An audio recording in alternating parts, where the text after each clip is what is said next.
এখন আলহামদুলিল্লাহ সকাল সকাল রাত্রে পিঠা ভিজাইছিল। ভিজা পিঠা দিয়ে দেখেন একদম পুরা সেই হইছে। এখন ভিজা পিঠা দিয়ে আমি দেখি একটা খাওয়া যায় কিনা। ও আল্লাহ গো, এত সফট কে! ভাঙ্গা ভাঙ্গা সব করে গেল গা। ভাঙ্গা অংশটুকুনি মা ধরা যায় না, পুরা সফট। আমার ভাঙ্গা অংশ গো, এই যে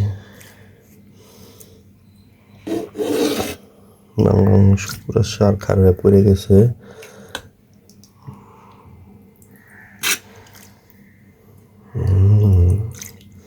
খুবই মজা হবে মনে হইতেছে, একদম রাত্রে ভিজানো।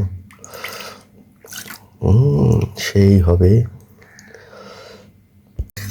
বিসমিল্লাহ।